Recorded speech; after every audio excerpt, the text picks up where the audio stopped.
Hi guys. बेटा मैं दो अलग अलग क्लासिफिकेशन देख चुके थे। कौन से डोबर्नियर देखा था और न्यूलैंड्स लॉ ऑफ ऑक्टेव देखा था। आज हम मेंडलीव देखने वाले।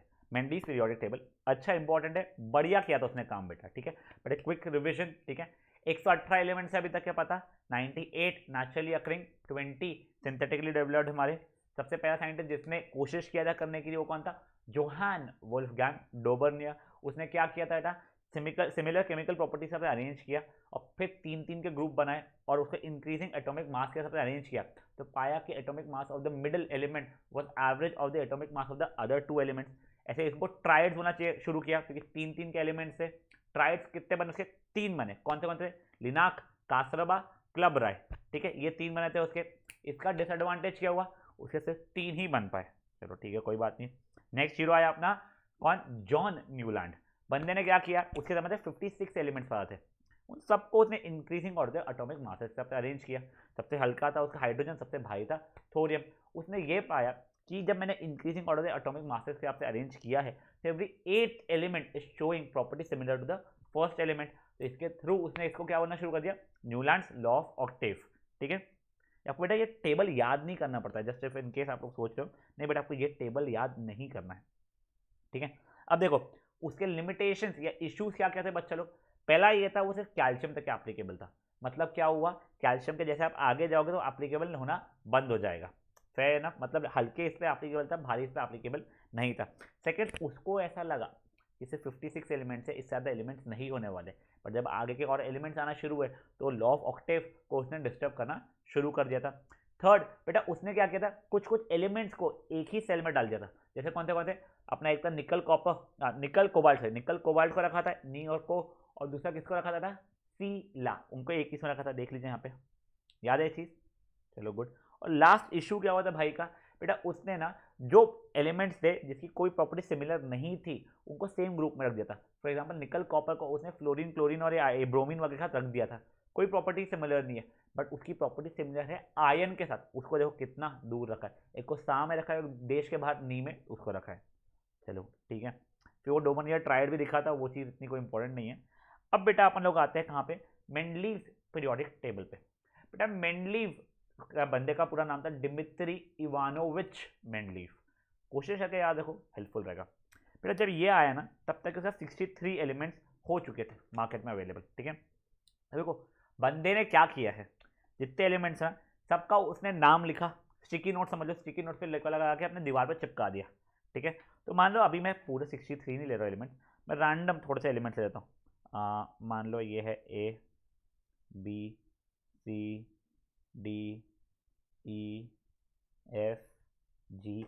एच फॉर हाइड्रोजन था इसलिए एच नहीं ले रहा हूँ। सर सी फॉर कार्बन भी तो होता है ना? नहीं, यहाँ पे वो अब कार्बन और ये मत सोचो इसको, क्या ए बी सी डी में कुछ रैंडम एलिमेंट्स है, ठीक है। जी, आई, जे, के, एल, एम। इन सबको ऐसे 63 एलिमेंट्स उसने चिपका दिया अपने इसमें। सबका उसने क्या किया? ऑक्सीजन और हाइड्रोजन का रिएक्शन शुरू किया उसने, ठीक है ना। तो देखो मैं सबको ऑक्सीजन का रिएक्ट करो, सबको हाइड्रोजन का रिएक्ट करो। तो ऐसा क्यों ऑक्सीजन और हाइड्रोजन का क्यों रिएक्ट किया उसने? बेटा वो केमिकल प्रॉपर्टीज को एक्चुअली चेक करना चाहता था। और हाइड्रोजन और ऑक्सीजन कैसे थे बेटा? ये बहुत जल्दी रिएक्ट करते हर एलिमेंट से, और इजीली अपने रिएक्शन अगर हो रहा है तो में कंपाउंड इजीली बन रहे थे, तो कंपेयर करने में फायदा हो जाएगा। इसलिए उन्होंने हर एलिमेंट को किससे रिएक्ट किया? हाइड्रोजन एंड ऑक्सीजन से, ठीक है। जब एक एलिमेंट ऑक्सीजन का रिएक्ट करता है तो वो बनाता है अपना ऑक्साइड, और जब हाइड्रोजन का रिएक्ट करता है तो क्या बनाता है? वो हाइड्राइड।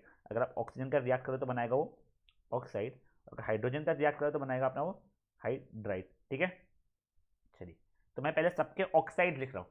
तो मे बी ए का ऑक्साइड उसमें आता है A2O3, आता है BO, ये बनाया था उसने बी ऐसे, मे बी C2O, DO, फिर E2O3, FO2, GO, I2O, JO2, KO2, L2O3 और मे बी MO। ये सबके अब उसके ऑक्साइड्स हो गए बेटा। ये सब ऑक्साइड्स हो चुके मेरे, अलग अलग ऑक्साइड जो कि बन रहे थे। अब हम लोग सबके हाइड्राइड मतलब हाइड्रोजन का रिएक्ट किया, वो वाली चीज़ें हम लोग कर रहे हैं। तो देखिए बच्चा लोग, ये बनाया उसने AH3, ये बन गई उसकी BH2, ये बन गया CH, ये बन गया DH2। बेटा ये रैंडम लिख रहा हूँ क्या, अभी आप ज़्यादा दिमाग में, तो सर को कैसे समझ में आ रहा है, मैं रैंडम लिख रहा हूँ, टेंशन मत लीजिए उसका। ये बन जाएगा EH3, ये बन जाएगा FH4, ये बन जाएगा GH2, IH, सॉरी JH2 बन रहा है बच्चा लोगों, JH2, KH, एक नहीं JH2 नहीं, JH4 बनेगा, सॉरी JH4, KH4, फिर LH3 और बेटा ये MH2। ठीक है, ये सब के सब क्या हो गए मेरे हाइड्राइड्स हो गए, इसके पूरे हाइड्राइड्स हो गए। अब अगर आप देखोगे कौन से एलिमेंट्स की केमिकल प्रॉपर्टी नियरली सिमिलर लग रही है, तो उनका अपन फॉर्मूला देखेंगे। देखिए अभी देखो मैं उसे ग्रुपिंग करना शुरू कर रहा हूँ। देखिए मेरा A2O3 टाइप वाला, मतलब कुछ ऑक्साइड में X2O3 वाले फॉर्मूले वाले लिख रहा हूँ मैं, मतलब मैं वो साथ में अब लिख रहा हूँ जिनके ऑक्साइड्स का फॉर्मूला कुछ तो भी X2O3 टाइप बन रहा था। तो इसमें कौन से एलिमेंट आ गए सर, देखो एक A आ गया मेरा, एक E आ गया मेरा, और एक L आ गया बच्चा मेरा। ये 3 एलिमेंट दिख गए। देखो अभी इन्हीं के हाइड्राइड्स भी बेटा, इन्हीं के अगर आप हाइड्राइड्स देखोगे ना, आपके कुछ XH3 जैसे बन रहे होंगे। देखो AH3, EH3 और LH3। ठीक है, देखो तो ये सब वो एलिमेंट्स हैं जिनके ऑक्साइड्स X2O3 है और हाइड्राइड्स इस फॉर्मूला के। ठीक है, चलो ठीक है, ये ग्रुप मैंने बना लिया अलग सा। अब नेक्स्ट देख रहा हूँ बच्चा लोग मैं कौन सा, जिनके ऑक्साइड्स मेरे XO फॉर्मेट के बन रहे हैं और हाइड्राइड्स उनके XH2 फॉर्मेट के बन रहे हैं। ठीक है, तब देखो अब ये कौन से एलिमेंट्स हो रहे हैं। देखो एक तो सर ये B एलिमेंट हो गया है, D हो गया है मेरा, G हो गया है और M हो गया है, BDGM। ठीक है, चलो ठीक है सर, ये हो गया। अब नेक्स्ट कौन सा बच्चा लोग, मैं देखा जिनके ऑक्साइड्स X2O फॉर्मेट के बने मेरे। देखिए ऑक्साइड्स मेरे बने X2O फॉर्मेट के और हाइड्राइड्स इनके बन जाएंगे XH फॉर्मेट के। तो देखो कौन से सर, देखो C2O I, और कौन सा है, बस C और I हुए। चलो ठीक है कोई बात नहीं, C और I हो गया।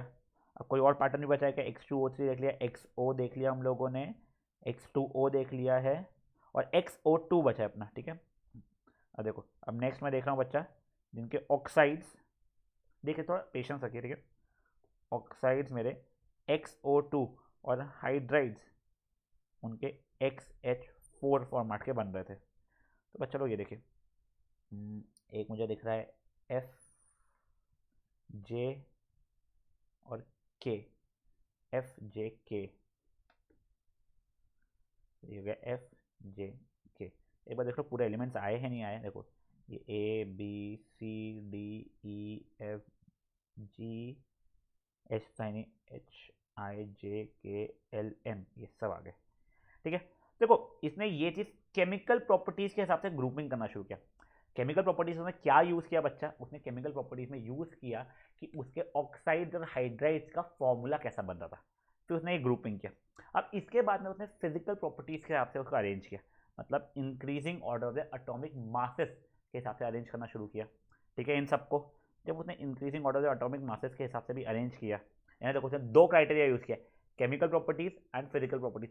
केमिकल प्रॉपर्टीज उसने कैसा किया बेटा, उसने formula of oxide and hydrides के हिसाब से अरेंज किया है, और फिजिकल प्रॉपर्टीज में फिजिकल प्रॉपर्टी जो होगी वो प्लस मासेस के हिसाब से अरेंज किया।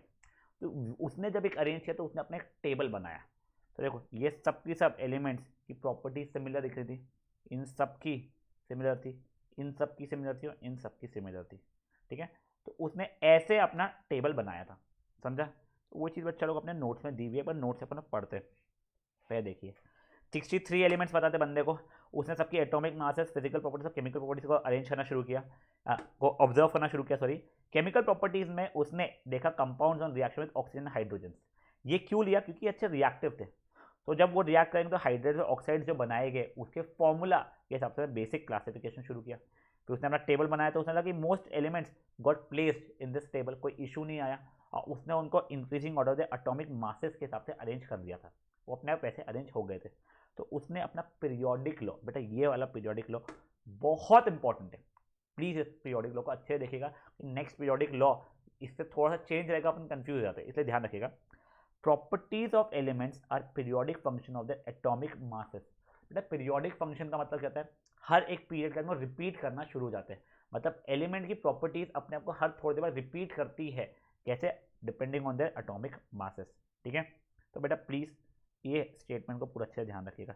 This is periodic law of Mendeleev. Upon next periodic law किसी और का देखने वाले, ये और अच्छे से ध्यान रखिएगा। ठीक है, तो पहले एक काम करो बेटा, प्लीज ये यहां तक के आप लोग पॉज करके अच्छे पढ़ लो। चलिए ग्रेट। अब गाइस इसके आगे देखिए, अब इसने जो अपना पीरियोडिक टेबल बनाया दिखाऊंगा मैं आपको, ये देखिए ये कुछ ऐसा पीरियोडिक टेबल है। ऑब्वियसली रटना नहीं है बेटा, कुछ भी नहीं रटना है इसमें का, पीरियोडिक टेबल को नहीं रटना है।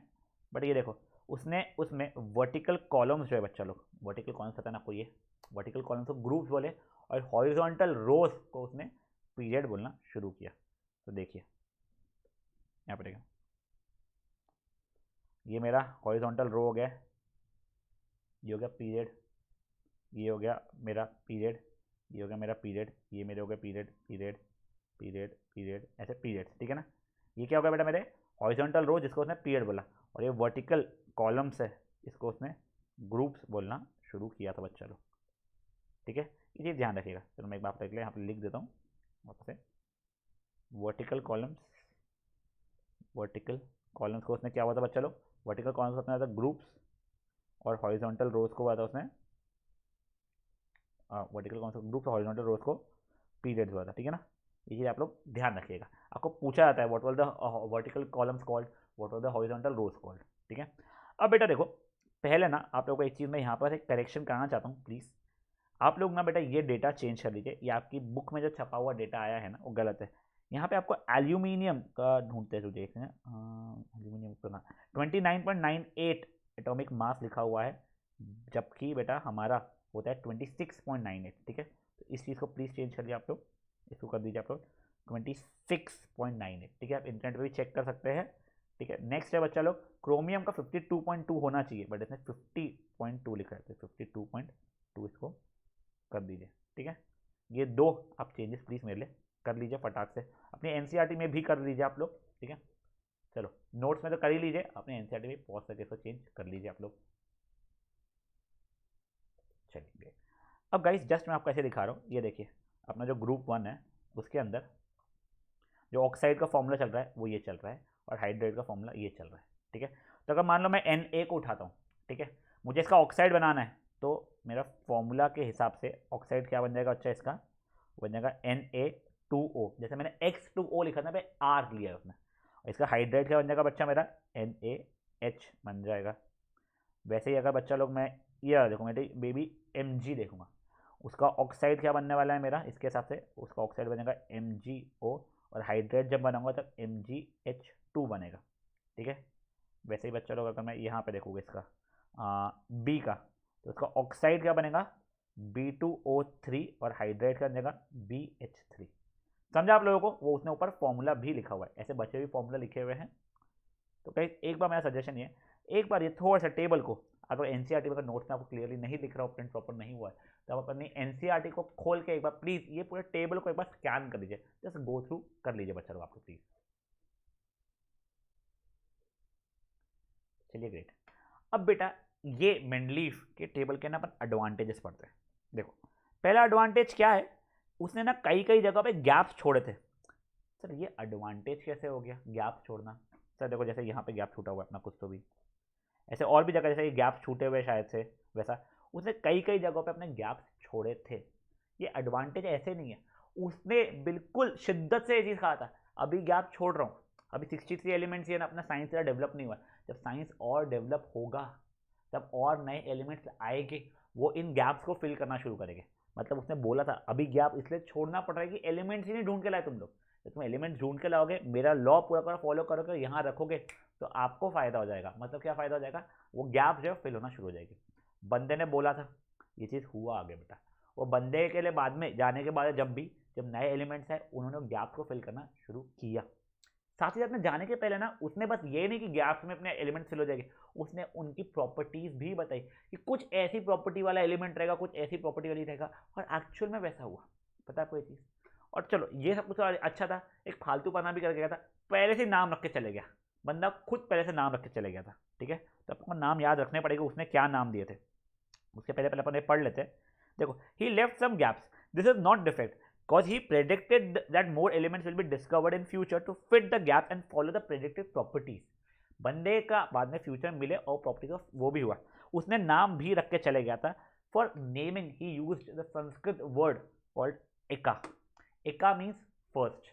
तो अगर उसका जैसे एक एलिमेंट का नाम रखा था एका बोरॉन, उसका मतलब क्या होता है, पहले बोरॉन रहेगा उसके बाद में वो एलिमेंट आएगा, ठीक है। बाद में मतलब राइट या लेफ्ट में नहीं बेटा, उसके नीचे वाला रहेगा एलिमेंट, ठीक है।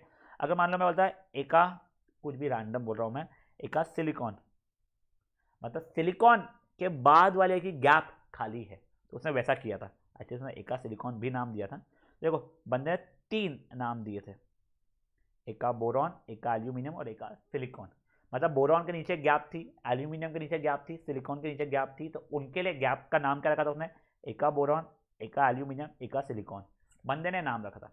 बट बाद में जब IUPAC याद है ना आपको, international union of pure and applied chemistry, जो नामकरण करते हैं, जब ये बंदे आए, जब ये एलिमेंट्स आ चुके थे, पहले उसको एका बोरॉन, एका एल्यूमिनियम, एका सिलिकॉन अपन बोल रहे थे, बट बंदे लोग बोले कंफ्यूज करेगा फालतू का, चुपचाप से एका बोरॉन का आज हम बोलेंगे स्कैंडियम, एका एल्यूमिनियम को बोलेंगे हम गैलियम और एका सिलिकॉन को बोलेंगे हम जर्मेनियम, ठीक है। आप लोगों को बेटा पूछा जाता है, कई बार पूछा जाता है करके, what is the name of IUPAC has given what name to Mendeleev eka boron. तो आपको बच्चा लोग ये पूरा का पूरा अच्छे से याद होना चाहिए, ठीक है। देखिए BAS, बस, SGG, कुछ भी आप ऐसा ट्रिक बनाओ बेटा अपने दिमाग में, जैसा मैंने ये याद किया था, बस SGG, बस इन्हें बोरॉन एल्यूमिनियम सिलिकॉन उसमें एक एक लगा देता था, और SGG scandium gallium and germanium, ठीक है। आपको जैसा करना है आप वैसा कर सकते हो, एक बार बस पॉज करके इसको रीड करो, फिर आपको मैं टेबल से भी दिखाता हूँ मैं। चलो अब बेटा इसका टेबल में प्लॉटिंग करते हैं। देखो, पहला एका बोरॉन, ठीक है, ये बच्चा लोग मेरा एका बोरॉन, जो बाद में क्या था, स्कैंडियम नाम का था बच्चा लोग मेरा, तो देखिए ये आ गया उसके नीचे कहीं तो भी स्कैंडियम, ठीक है। फिर नेक्स्ट था एका एल्यूमिनियम, ये एका एल्यूमिनियम, उससे नीचे का क्या था, गैलियम नाम से था, और एक और क्या था एका BAS, ये देख लीजिए, ये एका सिलिकॉन था, चलिए सिलिकॉन ढूंढते हैं, उसके नीचे आया था जर्मेनियम, देखिए ये सिलिकॉन, फिर बाद में अपने को मिला था जर्मेनियम, समझा। अब आप सोचो सर ये यहाँ पे ऐसा कैसे गया, अब वो इतना, अब आप लोग वो मत सोचो ये यानी ये मत सोचो ये A B का मतलब क्या है, डू नॉट गेट कन्फ्यूज, वो अपने को काम में आने ही नहीं वाला, ठीक है। तो बच्चा लोग आप लोगों को ये पीरियोडिक टेबल के थ्रू मैंने बताने की कोशिश की है कि बंदा क्या करने की कोशिश कर रहा था, उसकी खुजली जो थी वो कैसी निपटी, ठीक है।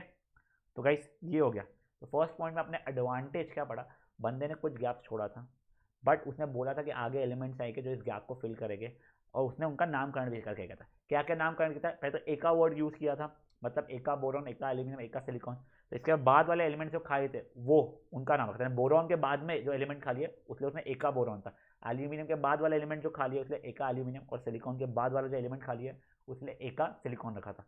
बाद में IUPAC वालों ने सही नाम जो किया वो क्या था, scandium gallium and germanium. Great. अब नेक्स्ट जो मैंने आपको पहले बता दिया था कि ये जो मिसिंग एलिमेंट्स है जो बाद में आए, स्कैंडियम गैलियम और जर्मेनियम, उसने जो प्रॉपर्टीज बोला था वो एक्चुअली प्रॉपर्टीज उसने सही प्रेडिक्ट की थी, मतलब स्मार्ट था बंदा। चलो ठीक है। अब बेटा इसके बाद में बहुत समय बाद में नोबल गैसेस प्रेडिक्ट हुए। बेटा नोबल गैसेस क्या रिएक्टिव नहीं थे, इसलिए जल्दी मिलते नहीं थे, अपने को पता नहीं चलता अच्छा यहाँ पे कोई और गैस भी है कि रिएक्शन कुछ कर ही नहीं रही थी वो। बट जब नोबल गैसेस आए तो वो इसके टेबल में एक और ऐसा कोई तो भी कॉलम बना के, यहाँ पे नोबल गैसेस का कॉलम बना के वो फिट होना शुरू हो गए थे। तो उसका पीरियोडिक टेबल डिस्टर्ब नहीं हुआ था, सिर्फ यहाँ पे उसको एक और ऐसा शायद से ये कॉलम बनाना पड़ा था, समझा। और यहाँ पे पूरे के पूरे नोबल गैसेस फिट हो गए थे विदाउट डिस्टर्बिंग द ऑर्डर। तो ये तो हुए एडवांटेजेस, ठीक है। मेरा सजेशन है एक बार के लिए प्लीज़ ये तीनों एडवांटेजेस आप लोग अच्छे से पॉज करके पढ़ लीजिए बच्चा लोग। अब बेटा लिमिटेशन या डिसएडवांटेजेस जो बोलना चाहो वो बोल देते अपन उसको। अब देखो क्या था ना, कभी कभी उसने हायर एटॉमिक मास वाले को पहले रखा था लोअर से। देखो अपना इंक्रीजिंग ऑर्डर एटॉमिक मास था, बट उसको कहीं कहीं पे हायर एटॉमिक मास को पहले रखना पड़ता है लोअर से, जैसे कोबाल्ट और निकल। देखो कोबाल्ट का हायर एटॉमिक मास है, निकल का लोअर है, बट स्टिल उसको कोबाल्ट को पहले रखना पड़ा निकल से।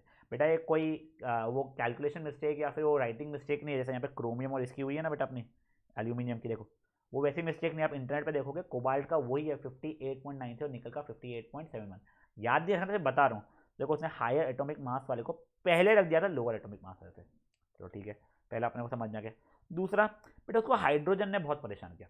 क्यों बेटा? हाइड्रोजन ना अल्कली मेटल्स अपने शायद केमिस्ट्री में पढ़ा हुआ है। अल्कली मेटल्स कौन से होते हैं? ना तो इनके ऐसी प्रॉपर्टीज भी शो करता है। और वो हैलोजेंस कौन सा कहते हैं? क्लोरीन, फ्लोरीन, ब्रोमीन, आयोडीन, इनके ऐसी प्रॉपर्टी भी शो करता था।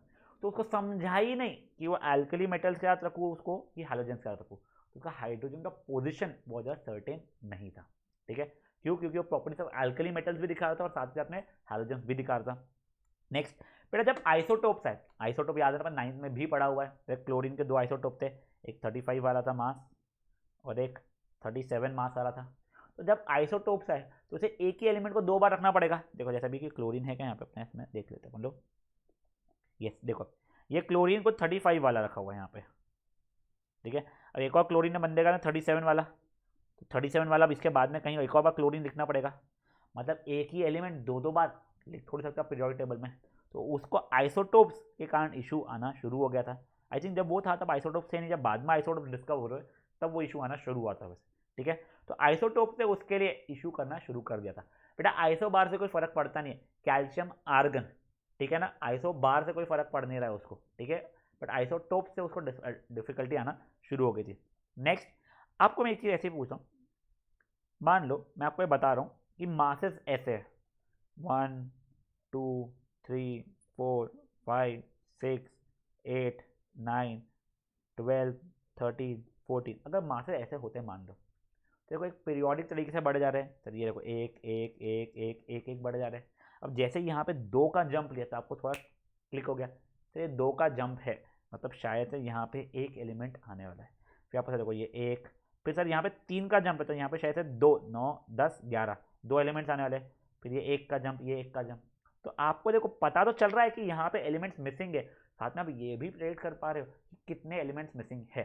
ठीक है, अगर ये ऐसे प्रॉपर चाहिए जंप लेते तो, बट अगर आप लोग देखोगे ये यहाँ पे मासेस इतने क्यूटली जंप नहीं ले रहे थे अपने। ये देखो ये पहले एक, फिर ये 6 9 10 12 14, कुछ अप्रोक्सीमेटली 16, फिर ये कुछ 19, ये 23, ये कुछ 24 पॉइंट समथिंग। देखो कोई पीरियोडिक तरीके जंप नहीं दे रहे। अब शायद से मे भी बोलो सर ये 1 से 6 आया है ना, तो हो सकता है इसके बीच में एक एलिमेंट आने वाला है, या 2 भी तो आ सकते थे। तो देखो आपको शायद से दिख तो रहा है गैप है, बट आप ये प्रेडिक्ट नहीं कर पा रहे हो इसके बीच में कितने एलिमेंट्स आएंगे, एक एलिमेंट आएगा या 10 एलिमेंट्स आएंगे।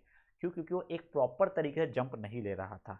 तो वो चीज़ बच्चा लोग यहाँ पे दिया हुआ है, एलिमेंट के एटॉमिक मासेस प्रॉपर इंक्रीज नहीं होता है, कोई इसमें एक प्रॉपर गैप या रेगुलर पैटर्न में इंक्रीज नहीं होते, इसलिए आपको ये नहीं पता चल पा रहा था कि कितने एलिमेंट्स वहाँ पे बीच में आने वाले हैं। अब भले ये बता पाते यहाँ पे एक एलिमेंट आएगा, बट एक ही आएगा या 2 आएगा वो बता नहीं पा रहे थे। तो ये हुआ था उसका एक और इशू। समझा आपको ये चीज़? तो गाइस देखो अपन ने क्या पढ़ा आज के इसमें, पहले बंदे का नाम क्या था? Dmitri Ivanovich Mendeleev. बंदे के हमें 63 एलिमेंट्स नियरली अपने को नोन थे।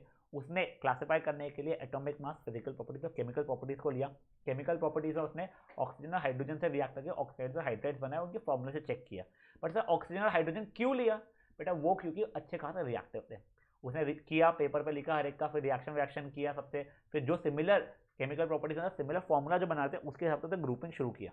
ठीक है, फिर उसने अपना लॉ क्या दिया? उसने दिया कि properties of elements are periodic functions of their atomic masses.